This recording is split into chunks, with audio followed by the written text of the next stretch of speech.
আসসালামু আলাইকুম। আশা করি সবাই ভালো আছেন। আমিও আপনাদের রহমতে ভালো আছি। এটা হচ্ছে আমাদের স্মৃতি বিজড়িত সরকারি প্রাথমিক বিদ্যালয়। এখান থেকে আমরা ক্লাস 1 থেকে শুরু করে ক্লাস 5 পর্যন্ত পড়াশোনা করেছি। আমরা যখন পড়াশোনা করছি তখন এই বিল্ডিং ছিল না। তখন এই পাশে একটা বিল্ডিং ছিল, বড় একটা। নাম ছিল হলো তখন বলতো বদনবাড়ি। সবাই বদনবাড়ি নামে চিনতো, ঠিক না?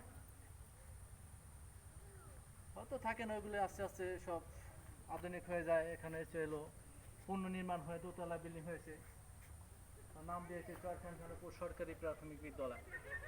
প্রতিষ্ঠিত হয় 1885 খ্রিস্টাব্দে। স্কুলের বয়স তাতে প্রায় 100 কয়েক বছর হয়ে গেছে। এরকম একটা স্কুল হয়তো আমাদের রাজবাড়ী জেলার ভিতরে আছে কিনা হয়তো আমি বলতে পারবো না। তো যাক, সবাই ভালো থাকবেন। এটা হচ্ছে আমাদের প্রাণের সেই প্রাথমিক বিদ্যালয় মাঠ। এই মাঠে কত খেলাধুলা করেছি। এখন এই বাচ্চারা খেলাধুলা করে।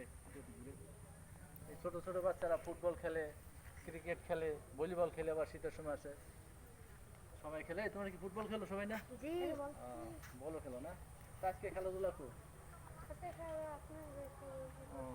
আচ্ছা, সবাই সবাই ভালো থাকবেন। সবাইকে ধন্যবাদ জানিয়ে শেষ করছি।